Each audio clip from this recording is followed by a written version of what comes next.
ร่างกายแล้วกินก็รู้จักพอประมาณพอดีเนี่ยอย่างกินหรือถูกต้องรู้จักพอประมาณพอดีนั้น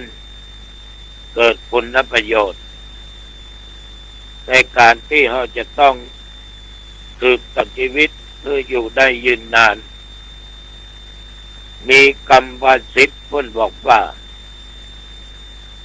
เสพแต่น้อยจะค่อยอายุยืนหรือบางอันเพิ่นว่ากินเพราะอิ่มหาเพราะปวนโรคภัยไข้เจ็บก็มาโรคปวดคนที่กินตกอยู่ในอำนาจของต้องแห่งความก็อยากเก็บยัดอย่างโมโหคนนั้นญาติโยมฝ่าฝืนในเรื่องกฎของธรรมชาติ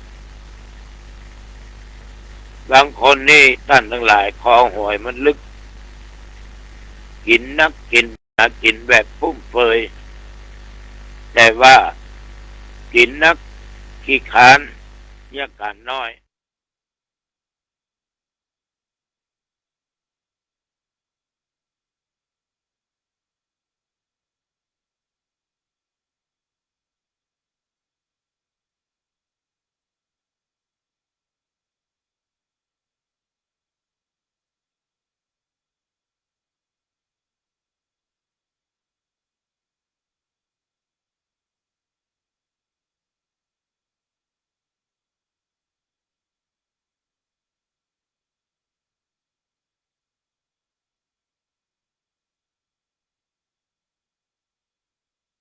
กินพอดีอย่างเกินดีถ้ามันเกินดีมันจะอึดอัดนะจะมึนจะเศร้าจะเกิดอันตรายต่อชีวิตต่อร่างกายน้อยลำไปก็บ่ดีกินน้อยเดียวก็จะทำให้สุขภาพคิดลอยหิวลอยกำลังอ่อนเพลียฉะนั้นจะต้องรู้จักประมาณในการกินขอฝากไว้กับญาติกับโยมเครื่องโทรศัพท์วัดถ้าคืนทดลองก็ดีนะมาเวลาประเดี๋ยวนี้พอดี อันนี้จังได้ว่าภาระญาติโยมขอความผาสุขความเจริญจึงบังเกิดมีแก่โยมทุกท่านทุกคนอายุวันโดสุขขังพลังพบกันใหม่โอกาสหน้าสวัสดีครับท่านผู้ฟังที่เคารพข่าวชาวบ้านผมเกษตรเพชรจำริดบรรณาธิการข่าวก้าวหน้านิวออนไลน์กับการทำหน้าที่สื่อสารมวลชนทุกแขนงสาขาของพี่น้องสื่อสารทั้งสื่อไทยสื่อเทศในรอบ24ชั่วโมงข่าวในรอบ24ชั่วโมงที่เกิดขึ้นก็เป็นเหตุการณ์ดีเหตุการณ์ร้ายใน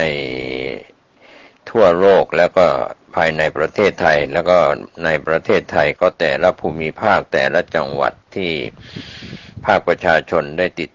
ตามข้อมูลข่าวสารทั้งเหตุการณ์ดีเหตุการณ์ร้ายข้อควรคิดพิจารณาและพึงระวังในการเสพข่าวที่เป็นพลังลบไม่ว่าจะเป็นข่าวร้ายต่างๆทำให้เราจิตใจหดหู่แล้วก็เศร้าหมองได้ข่าวดีที่เป็นข่าวสร้างสรรค์บำรุงจิตใจให้จิตใจปลอดโปร่งโล่งสบายก็เป็นส่วนหนึ่งก็ขอบคุณหลายท่านได้แจ้งว่าติดตามข้อมูลข่าวสารผ่านเว็บไซต์ www.gawnahnew.com ในเรื่องของข่าวชาวบ้านก็บางครั้งสุขภาพของผู้ดำเนินรายการอาการเปลี่ยนแปลงก็ระบบการใช้เสียงบันทึกเทปในการจัดรายการข่าวชาวบ้านก็อาจจะห่างหายไปข้อคิดเตือนจิตเตือนใจวันนี้เราไม่มีความเป็นวิปลาสธรรมคือเป็นธรรมที่เข้าใจเคลื่อนคลาดเรียกว่าสัญญาวิปลาสความจำเคลื่อนคลาดจิตตวิปลาสจิตใจเคลื่อนคลาด ทิฏฐิวิปราชความคิดเห็นผิดไปจากทำนองครองธรรมวิปราชธรรมทั้งสามเหล่านี้ย่อมเกิดได้ทุกมนุษย์ทุกโลกทุกนามทั้งหญิงทั้งชายทั้งเด็กทั้งผู้ใหญ่ทั้งคนไทยและชาวต่างชาติขอให้เราได้ดูแลตัวสุขภาพของตัวท่านเองในวันนี้และวันหน้าด้านสาธารณสุขด้านสุขภาพร่างกายและจิตใจก็เป็นเรื่องสำคัญก็เป็นข้อคิดฝากไว้ว่าเราจะต้องดูแลสุขภาพร่างกายและจิตใจพลังกายพลังใจพลังจิตของท่านอย่างต่อเนื่องในส่วนตัวและส่วนบุตรหลานของท่านข่าวแรกวันนี้ก็เป็นส่วนหนึ่งที่ทางทีมข่าวได้รับรายงานอาจจะเป็นเชิงจิตแพทย์เชิงวิชาการแหล่งข่าวได้รายงานว่าคนที่มี EQ ต่ำมักแสดงให้เห็นถึงการขาดไหวพริบผ่านวลีคลาสสิก3ประโยคนี้วิชาสังคมศึกษาคะแนน EQ ความฉลาดทางอารมณ์ที่ต่ำไม่เพียงแต่สะท้อนให้เห็นในวิธีการควบคุมอารมณ์ของบุคคลเท่านั้นแต่ยังปรากฏให้เห็นอย่างชัดเจนในคำพูดและพฤติกรรมในชีวิตประจำวันอีกด้วยจากข้อมูลของนักจิตวิทยาคนที่มี EQ ต่ำมักใช้ประโยค3ประโยคต่อไปนี้อาจสร้างความอึดอัดขาดความรอบคอบและทำให้ความสัมพันธ์ห่างเหินมากขึ้นเรื่อยๆมันไม่เกี่ยวอะไรกับฉันวลีที่ทำให้คนรู้สึกถูกปฏิเสธหนึ่งในลักษณะที่พบได้ทั่วไปในผู้ที่มี EQ ต่ำก็คือการขาดความเห็นอกเห็นใจและความไม่สามารถเอาใจเขามาใส่ใจเราโดยเฉพาะอย่างยิ่งในที่ทำงานความสามารถทางวิชาชีพเป็นสิ่งสำคัญแต่ความสามารถในการสร้างและรักษาความสัมพันธ์กับเพื่อนร่วมงานและผู้บังคับบัญชาก็มีผลกระทบอย่างมากมายต่อโอกาสในการก้าวหน้าในอาชีพการงานเช่นกันคนที่มีท่าทีวางตัวเป็นกลางและมุ่งเน้นแต่งานของตนเองมักจะประสบปัญหาในการได้รับความไว้วางใจเมื่อต้องเผชิญกับโครงการหรือความรับผิดชอบที่สำคัญเมื่อเพื่อนร่วมงานต้องการความช่วยเหลือในเรื่องเล็กๆน้อยๆหรือเพียงแต่ต้องการเล่าเรื่องราวของตัวเองตนเองการตอบกลับทันทีว่าไม่ใช่เรื่องของฉันจะทำให้คนคนนั้นรู้สึกถูกปฏิเสธและยิ่งทำให้ความสัมพันธ์ระหว่างคุณสองคนห่างเหินกันมากขึ้นแม้แต่คำพูดที่ดูเหมือนไม่มีพิษมีภัยอะไรก็คืออาจก่อให้เกิดความตึงเครียดและส่งผลเสียต่อความร่วมมือในระยะยาวได้ล้อเล่นนะซึ่งเป็นคำพูดอาจจะใช้ในคู่สนทนาข้ออ้างที่ใช้แก้ตัวสำหรับคำพูดที่ไม่เหมาะสมอารมณ์ขันสามารถทำให้บทสนทนาสนุกสนานขึ้นได้แต่จะได้ผลดีก็ต่อเมื่อใช้อย่างเหมาะสมและไม่ทำร้ายความรู้สึกของผู้อื่นหลายคนที่มี EQ ต่ำมักเผลอพูดจาประชดประชันหรือพูดเล่นเกินไปโดยไม่ตั้งใจและเมื่อรู้ว่าอีกฝ่ายไม่พอใจก็จะพยายามแก้ตัวทันทีด้วยคำพูดว่าฉันแค่ล้อเล่นอันที่จริงนี่ไม่ใช่วิธีแก้ปัญหาที่ถูกต้องหากคำพูดใดๆไปทำร้ายความรู้สึกหรือทำให้ใครบางคนรู้สึกไม่สบายใจโดยไม่ได้ตั้งใจสิ่งที่ควรทำก็คือยอมรับความผิดพลาดและขอโทษอย่างจริงใจการพยายามแก้ตัวก็มีแต่จะทำให้คนอื่นรู้สึกว่าความรู้สึกของพวกเขาไม่ใช่ได้รับการเคารพนำไปสู่ความผิดหวังและเสียความสัมพันธ์ที่ดีไปผู้มี EQ สูงเข้าใจว่าการขอโทษอย่างทันท่วงทีมีคุณค่ามากกว่าข้อแก้ตัวเสมอใครที่บอกว่าคุณว่าอย่าฟังฉันวลีที่สามารถทำลายความสัมพันธ์ได้ง่ายๆในชีวิตส่วนตัวและในที่ทำงานน้อยคนนักที่จะอยากได้ยินคำตำหนิ หลังจากที่เรื่องนั้นเกิดขึ้นไปแล้วบางทีก่อนหน้านี้คุณอาจเสนอคำแนะนำที่สมเหตุสมผลไปแล้วแต่คนอื่นเลือกที่จะไม่ทำตามเมื่อผลลัพธ์ไม่เป็นไปตามที่คาดหวังแทนที่จะให้กำลังใจหรือร่วมมือกันหาทางแก้ไขหลายคนกลับพูดว่าทำไมคุณไม่ฟังฉันล่ะสำหรับผู้พูดนี่อาจเป็นเพียงการเตือนความจำหรือการแสดงออกว่าครั้งหนึ่งพวกเขาเคยเข้าใจประเด็นนี้อย่างถูกต้องอย่างไรก็ตามในสายขออภัยในสายตาของผู้ฟังคำพูดนี้อาจถูกตีความว่าเป็นการโอ้อวดการวิพากษ์วิจารณ์และอาจทำให้พวกเขารู้สึกเจ็บปวดมากยิ่งขึ้นโดยเฉพาะอย่างยิ่งหากพวกเขากำลังผิดหวังกับความล้มเหลวของตนเองอยู่แล้วคนที่มี EQ สูงเข้าใจว่าหลังจากทำผิดพลาดสิ่งที่คนอื่นต้องการมากที่สุดไม่ใช่คำวิจารณ์แต่เป็นการให้กำลังใจและคำแนะนำเพื่อช่วยให้พวกเขาปรับปรุงในครั้งต่อไปพฤติกรรมแบบนี้ช่วยรักษาความสัมพันธ์ที่ยั่งยืนได้การพัฒนา EQ ที่ต่ำโดยการเรียนรู้ที่จะพูดอย่างเหมาะสมเมื่อถึงเวลาประโยคทั้ง3ข้างต้นไม่ได้พูดด้วยเจตนาร้ายเสมอไปแต่หากพูดซ้ำบ่อยๆอาจสะท้อนให้เห็นถึงความฉลาดทางอารมณ์และทักษะการจัดการที่จำกัดการพัฒนาความฉลาดทางอารมณ์ EQ ไม่ได้หมายถึงการพยายามเอาใจทุกคนแต่หมายถึงการเรียนรู้ที่จะเลือกใช้คำพูดที่เหมาะสมรู้จักวิธีฟังเคารพความรู้สึกของผู้อื่นและประพฤติตนอย่างมีไหวพริบในทุกสถานการณ์เพียงแต่เปลี่ยนวิธีการสื่อสารในแต่ละวันก็สามารถนำไปสู่ความสัมพันธ์ที่ดีและแข็งแกร่งยิ่งขึ้นทั้งในที่ทำงานและในชีวิตได้ก็เป็นเรื่องราวที่เราควรเรียนรู้ไว้ในหัวข้อข่าวคนที่มี EQ ต่ำมักแสดงให้เห็นถึงการขาดไหวพริบผ่านวลีคลาสสิก3ประโยคก็เป็นเรื่องราวที่เราได้รับรู้รับทราบจากนักจิตวิทยาครับก็ขอบคุณแหล่งข่าวที่ได้รายงานข่าวที่เป็นสาระเป็นประโยชน์ได้รายงานผ่านข่าวชาวบ้านเพื่อให้ท่านได้ใช้วิจารณญาณว่าทุกคนนั้นจะมี EQ สูง EQ ต่ำอะไรก็แล้วแต่ทั้ง EQ IQ ต่างๆนั้นก็เป็นเรื่องปัจจตังเฉพาะตัว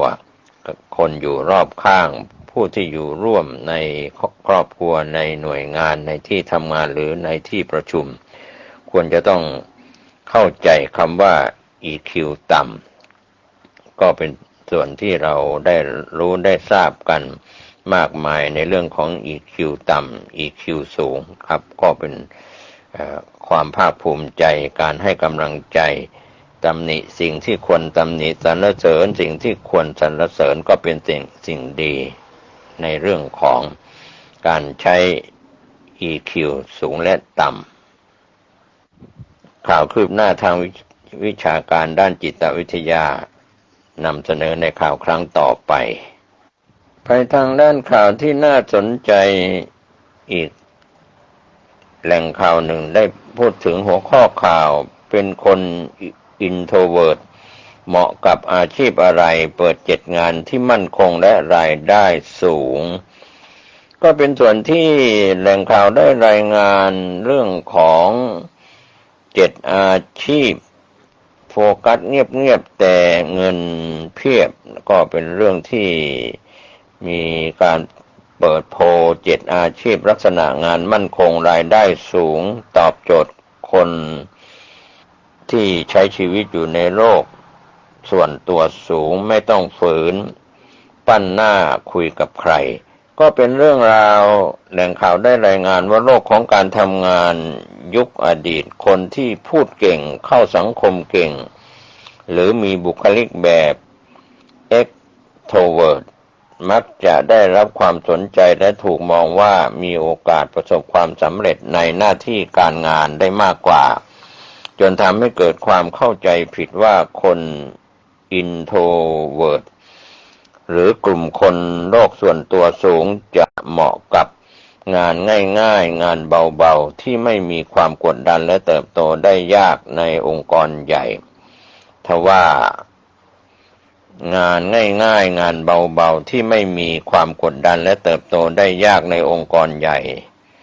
เพราะในตลาดแรงงานยุคโมเดิร์นปี 2026 ปีนี้บริบทเหล่านี้ได้เปลี่ยนไปอย่างสิ้นเชิงเพราะว่าทักษะความเชี่ยวชาญเฉพาะทางได้รับการยอมรับมากกว่าแค่การพ่นน้ำลายอวดอ้างไปวันๆความจริงแล้วจุดแข็งที่ทรงพลังมากซ่อนอยู่ภายในไม่ว่าจะเป็นความสามารถในการโฟกัสงานขั้นเทพและการคิดวิเคราะห์ที่ลึกซึ้งและความมีระเบียบวินัยในการทำงานคนเดียวได้อย่างมีประสิทธิภาพวันนี้เราจะพาไปกลางทำเนียบ7อาชีพยอดฮิตที่เปิดพื้นที่ให้คนโลกส่วนตัวสูงได้เฉิดฉายได้ใช้ศักยภาพเต็มที่งานมั่นคงแถมสร้างรายได้เป็นกอบเป็นกำโดยไม่ต้องฝืนสวมหน้ากากปาร์ตี้กับใครมาเช็คกันเลยเปิดโพล7อาชีพสุดปังสวรรค์ของคนโฟกัสเงียบๆแต่เงินเพียบ1นักแปลภาษางานแปลเอกสารแปลบทความหรือแปลซับไตเติ้ลภาพยนตร์คือสวรรค์ชั้นยอดของชาวที่เรียกกันว่าอินโทรเวิร์ตก็เป็นส่วนที่ไม่พ้นไปจากหน้าจอคอมพิวเตอร์และความเงียบสงบความสำเร็จของงานนี้ไม่ได้วัดกันที่ว่าคุณพูดเก่งแค่ไหนแต่วัดที่ความละเอียดละออความแม่นยำในบริบทและความอดทนในการเลือกใช้คำให้สละสลวยยิ่งมีความเชี่ยวชาญในภาษาที่3หรือภาษาเฉพาะทางคำต่อโปรเจกต์ยิ่งพุ่งสูงขึ้นเรื่อยๆข้อที่2นั้นนักจดหมายเหตุหรือบรรณารักษ์ยุคดิจิทัลหากคุณเป็นคนที่รักความเป็นระเบียบวินัยชอบความเงียบสงบและชอบการจัดหมวดหมู่สิ่งของงานนักจดหมายเหตุหรือการจัดการระบบฐานข้อมูลในห้องสมุดและองค์กรคือคำตอบลักษณะงานจะเน้นไปที่การคัดแยกจัดเก็บบำรุงรักษาและสืบค้นข้อมูลเอกสารสำคัญให้อยู่ในระบบที่ถูกต้องแม่นยำสภาพแวดล้อมในการทำงานจึงค่อนข้างนิ่งเงียบสงบและมีความมั่นคงในอาชีพสูงมากส่วนข้อที่3นั้นก็คือนักออกแบบกราฟิกและนักพัฒนาเว็บไซต์อาชีพสายครีเอทีฟที่เปิดโอกาสให้คุณสื่อสารไอเดียและมุมมองอันทรงพลังผ่านรูปภาพและงานดีไซน์แทนการใช้คำพูดตัวเนื้องานจะเน้นไปที่การนั่งรีเสิร์ชข้อมูลเขียนไอเดียและใช้สมาธิจดจ่ออยู่กับการสร้างสรรค์ User Interface หรือชิ้นงานโฆษณาในพื้นที่ส่วนตัวจึงเหมาะมากกับคน Introvert ที่มีสุนทรียภาพทางศิลปะและชอบทำงานแบบอิสระตัวคนเดียวส่วนประเภทที่4ก็คือนักบัญชีตัวเลขไม่เคยโกหกใครและตัวเลขก็ไม่ต้องการผูกมิตรทางสังคมงานบัญชีและตรวจสอบบัญชีถือว่าเป็นอาชีพคลาสสิกที่ดึงดูดแข็งเรื่องของความละเอียดรอบคอบและความคิดเชิงตรรกะและความอดทนต่อแรงกดดันของชาว Introvert ออกมาใช้ได้ดีที่สุดและเกือบทั้งวันคุณจะต้องจดจ่ออยู่กับตัวเลขเอกสารงบดุลและรายงานทางการเงินเป็นงานที่มีความต้องการของตลาดสูงมากและไม่มีวันตกงานแน่นอนส่วน ประเภทที่ห้านักเขียนและการสร้างสรรค์คอนเทนต์พลังการสังเกตและความคิดที่ลึกซึ้งของคนชอบเก็บตัวมักจะถูกแปรรูปออกมาเป็นน้ำหมึกและตัวอักษรที่ทรงพลังได้อย่างน่าอัศจรรย์อาชีพในสายนี้มีความหลากหลายตั้งแต่นักข่าวออนไลน์นักเขียนบทความเว็บไซต์บรรณารักษ์หนังสือไปจนถึงนักเขียนบทละครหรือสคริปต์วิดีโอซึ่งคุณสามารถนั่งสร้างสรรค์ผลงานชิ้นเอกจากที่บ้านหรือคาเฟ่เงียบๆได้โดยไม่ต้องเผชิญหน้ากับความวุ่นวายของผู้คนประเภทที่6นั้นนักพัฒนาซอฟต์แวร์หรือโปรแกรมเมอร์นี่คือหนึ่งในอาชีพที่ทำเงินได้สูงที่สุดในยุคไอทีและเป็นพื้นที่ปล่อยของชั้นยอดของชาวอินโทรเวิร์ตเนื้องานหลักๆก็คือการนั่งเขียนโค้ดแก้บั๊กและออกแบบระบบสถาปัตยกรรมคอมพิวเตอร์ซึ่งต้องใช้ตรรกะชั้นสูงและความอดทนในการนั่งทำงานหน้าจอนานหลายชั่วโมงสภาพแวดล้อมของแผนกไอที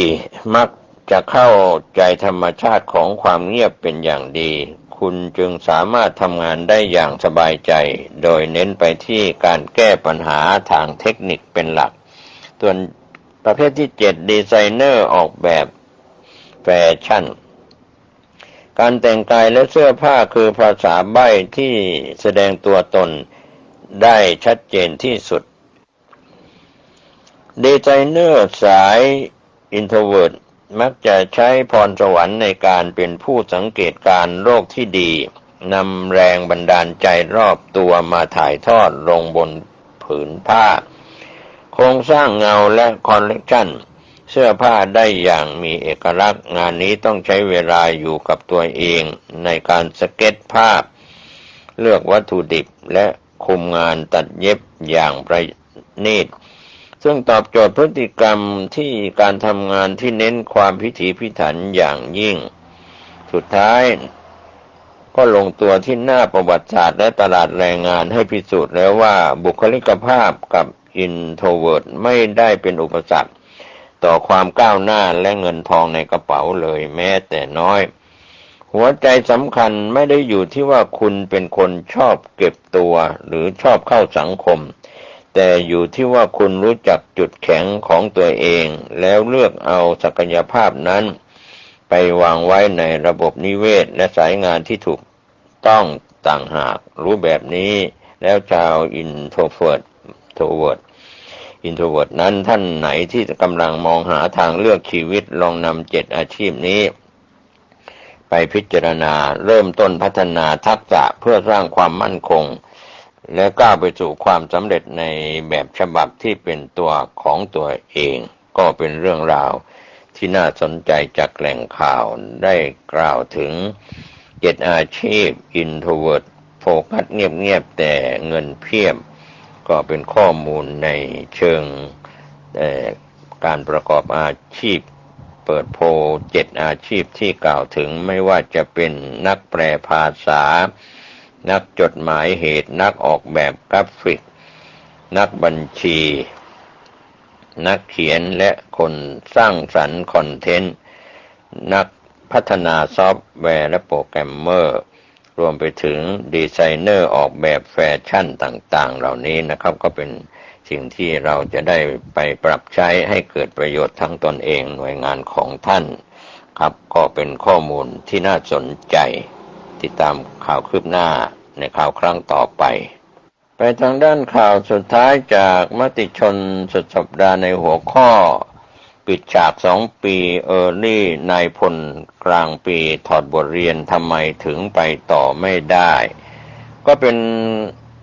คอลัมน์โล่เงินของมติชนได้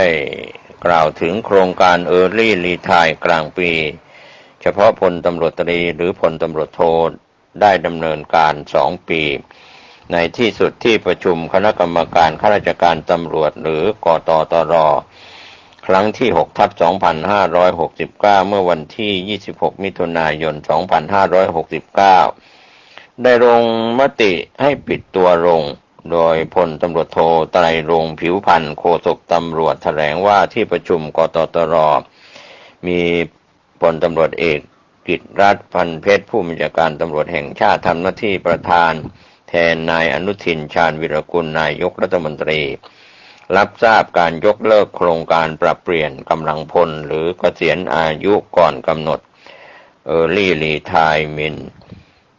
ก็เป็นการ Early Retirement สำหรับการพิจารณาในรอบเดือนเมษายนโดยจะคงไว้เฉพาะรอบเดือนตุลาคมเพื่อให้การบริหารกำลังพลของสำนักงานตำรวจแห่งชาติเป็นไปด้วยความโปร่งใสมีประสิทธิภาพและเกิดประโยชน์สูงสุดต่อทางราชการและประชาชนตามหลักธรรมาภิบาล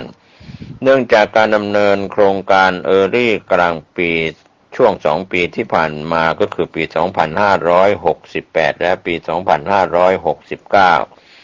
พบว่าทำให้ตำแหน่งระดับนายพลเข้าร่วมโครงการว่างลงนานถึง6 เดือนส่งผลกระทบต่อการบริหารงานบุคคลย้อนไปโครงการนี้มีมติกตรครั้งที่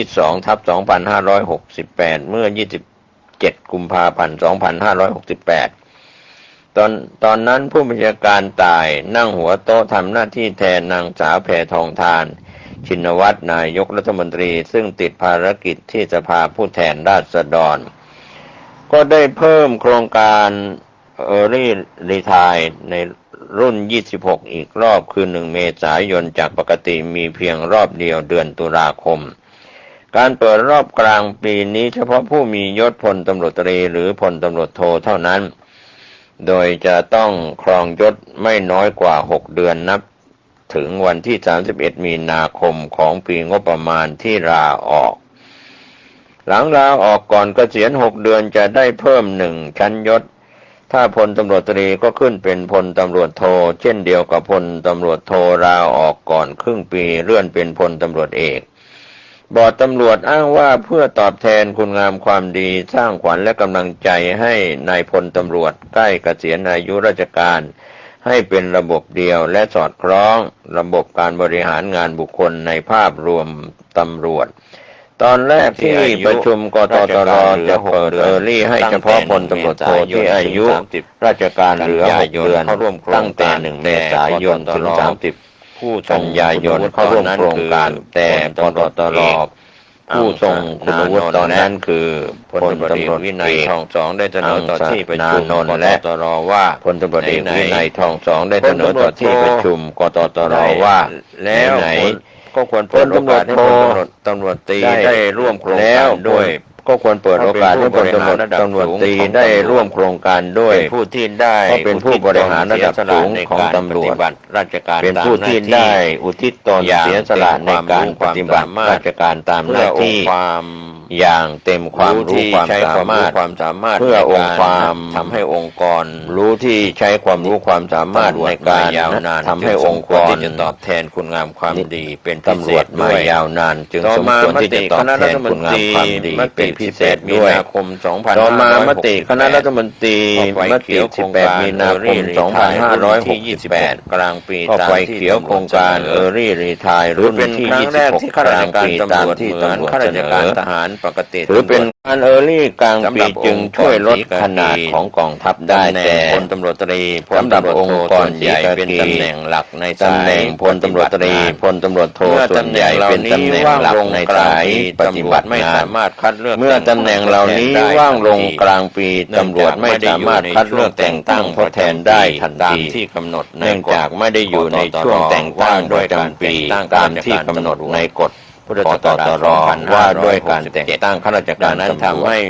ไม่มีผู้ดำรงตำแหน่งไม่น้อยกว่า6 เดือนดังนั้นทำให้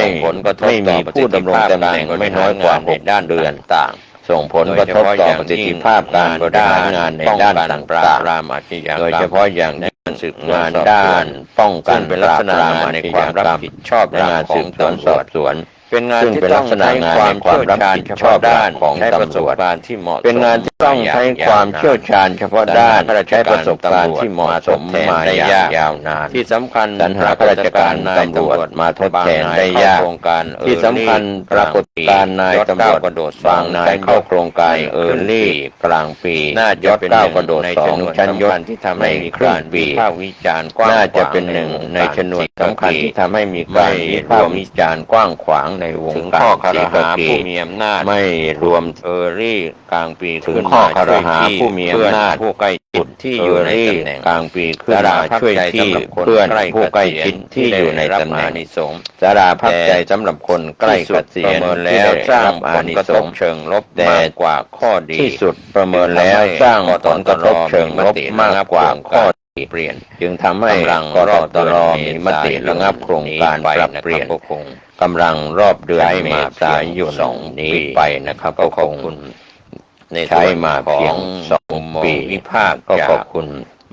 ในส่วนของรายสัปดาห์มองวิพากษ์โล่เงินนะครับมติชนรายสัปดาห์ขอร่ำโล่เงินนะครับก็คงนายพลกลางในหัวข้อเรียนทำไมถึง2 ปีนายพลกลางปีจะได้รายงานเรียนทำไมถึงไปวันนี้ข่าวชาวบ้านหมดเวลาลงผมก็เสร็จน่าจะได้รายงานเพิ่มเติม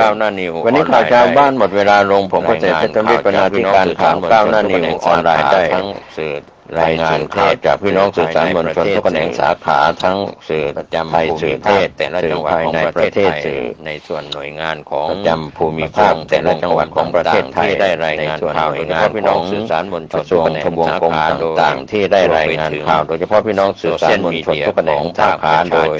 รวมไปถึงรายงานข่าวโซเชียลมีเดียของภาคประชาชนในรอบ24รายงานข่าวท่านใช้วิจารณญาณการร้ายต่างๆในรอบ24ชั่วโมงท่านที่ติดตามใช้วิจารณญาณในการรับข้อมูลข่าวสารส่วนของขอบคุณท่านที่ติดตามเว็บไซต์รับฟังในส่วนของก็เป็นเว็บไซต์ของก้าวหน้านิวออนไลน์เว็บก้าวหน้านิว.com ก็เป็นเว็บไซต์ของก้าวหน้านิวออนไลน์ขอให้ท่านปฏิบัติหน้าที่สื่อสารในช่วงหลายปีที่ผ่านมาขอให้ท่านได้ใช้วิจารณญาณในการเสพข่าวอย่างชาญฉลาดทุกรูปทุกนามสวัสดีครับสวัสดีครับท่านผู้ฟังที่เคารพทางสายเอกดำเนินรายการสวัสดีครับท่านผู้ฟังที่เคารพทางสายเอกดำเนินรายการโดยพระประธานนามุนีเจ้าว่าท่านมีธรรมเมตตาพระอำเภอกัลยาณิวัฒนาจังหวัดเชียงใหม่ท่านมีธรรมเมตตากล่าวธรรมะคือการรักษาสมาธิการรักษาปัญญาคือการรักษาสมาธิบุคคลที่รักษาปัญญาเจริญด้วยศีลสมาธิปัญญาที่เจริญด้วยศีลสมาธิปัญญาจะเห็นคุณค่าของศีลสมาธิปัญญาชีวิตของเราเป็นผู้รักษาจิตใจของเราชีวิตของเรามากกว่าทรัพย์สมบัติจิตใจของเรามากกว่าทรัพย์สมบัติของเราเห็นความสำคัญของบุคคลที่เห็นความสำคัญของการรักษาศีลปัญญาการรักษาสมาธิก็เพราะว่ารักษาปัญญากายก็เพราะว่าเห็นกายกับจิตกายกับจิตเป็นสิ่งสำคัญต่อการมีชีวิตอยู่เป็นสิ่งจำเป็นเราจะเห็นการมีชีวิตอยู่ของเราจะเห็นธรรมก็เพราะกายกับจิตเราจะประกอบอาชีพทั้งหลายก็เพราะกายกับจิตเป็นสิ่งสำคัญท่านทั้งหลายกับกายเป็นสิ่งสำคัญกายกับจิตผู้ที่จำเป็นมีสติจึงเห็นกายกับจิตเป็นสิ่งสำคัญมีสติจึงเห็นกายกับจิตเป็นสิ่งสำคัญสมาธิปัญญากายกับจิตนั่นต้องอาศัยศีลกายของเราจิตสมาธิปัญญาไปแสวงหาเช่นกายของเราจิตของเราเมื่อไปแสวงหาปัจจัยสี่ประกอบด้วยศีลเมื่อกายของเราจิตของเราประกอบด้วยศีลกายกับจิตของเราปัญญาแล้วประสบแต่คำว่ากายกับจิตของเราก็ประสบแต่คำว่าด้วยทรัพย์สมบัติปัจจัยสี่สมบูรณ์ด้วยทรัพย์สมบัติปัจจัยสี่เมื่อกายของเราประกอบด้วยศีลของเราสมาธิ